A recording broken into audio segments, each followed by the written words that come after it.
Crime and Bollywood, a brand new series, starts June 24th, 9:30 p.m. only on Zoom. 100% Bollywood.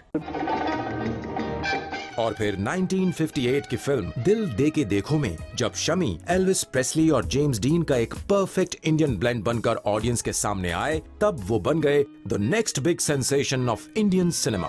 दिल तक देखो, दिल तक देखो, दिल तक देखो जी, दिल लेने वालों दिल देना सीखो जी। शम्मी को अपने भाई राज कपूर की तरह म्यूजिक में काफी दिलचस्पी थी और उन्हीं की तरह वो भी अपनी फिल्म की म्यूजिक सेटिंग्स में हिस्सा लेते थे।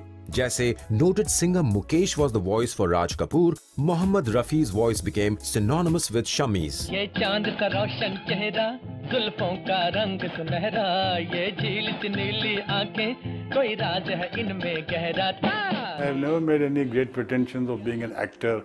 I'm a first class actor. I love my songs, my music and my type of movies. 50 और 60 के दशक में Dilip Kumar reigned supreme as the tragedy king of Indian cinema.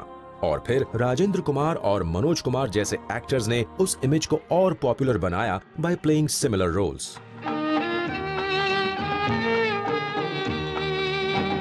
Shami changed all that with his exuberant and flamboyant acting style. Shami ji was of course a riot. I mean, he would rehearse with you, I don't know why, because in the take he would do exactly what he pleased. Nobody had a clue. The cameraman would go wild because he didn't know whether he was coming from there or coming from here or, you know, what he was exactly going to do. Shami की इस image को और भी popular बनाया उनके unique dancing style ने।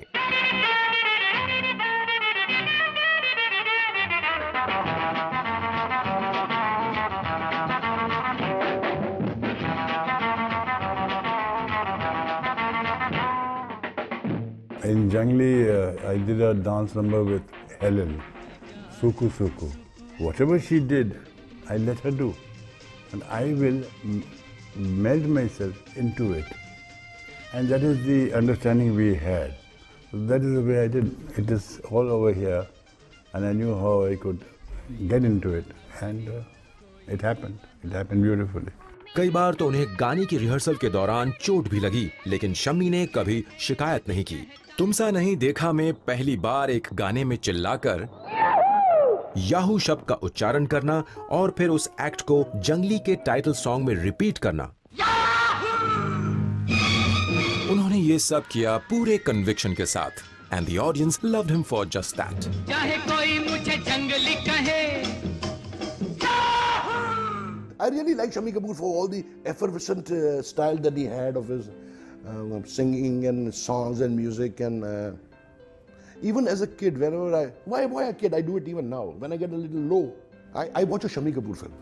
और इसी के साथ पृथ्वीराज और राज कपूर के बाद Shammi became the third superstar from the Kapoor dynasty who carved a completely different identity for himself in the Hindi film industry. But the critics were still unimpressed. He was so far ahead of his time, and what he did looked so frivolous to them. But Shami Kapoor's uniqueness, I think, went over their heads. They constantly kept wondering, what the hell is this man doing? That was until 1966. उस साल शमी को देखा गया film तीसरी मंजिल में। तीसरी मंजिल एक सस्पेंस थ्रिलर थी और शमी ने अपनी इंटेंस एक्टिंग से क्रिटिक्स की ओपिनियन बदल दी। मैं उस वक्त तक चैन से नहीं बैठूंगा जब तक कि इस नापाक जिस्म की पोटी ना हो जाए। और फिर 1968 में रिलीज हुई जीपी सिप्पी की ब्रह्मचारी। सबको मालूम है और सबको खबर हो गई। इस फिल्म में काम करने के बाद तो जैसे शमी ने कोई गुंजाइश ही नहीं छोड़ी क्रिटिसिज्म के लिए। जब कोई अनाथ या दुखी मेरे आश्रम में आता है तो मैं उसका स्वागत करता हूँ। तीसरी मंजिल की शूटिंग के दौरान शम्मी कपूर की पत्नी गीता बाली की अचानक मृत्यु हो गई। गीता की कमी ने शमी की पर्सनल और प्रोफेशनल लाइफ को बुरी तरह इफेक्ट किया and he started gaining a lot of weight due to heavy drinking. बेवक्त शूटिंग के लिए आना तो कभी अचानक शूटिंग कैंसिल कर देना। शमी की इन्हीं आदतों की वजह से कई फिल्म मेकर्स ने उनका साथ छोड़ दिया और शमी की पॉपुलैरिटी धीरे धीरे कम होने लगी। दिल उसे दो जो जान दे दे। शमी की लास्ट बिग हिट थी 1971 में आई फिल्म अंदाज, जहां उन्हें आखिरी बार मुख्य भूमिका में देखा गया।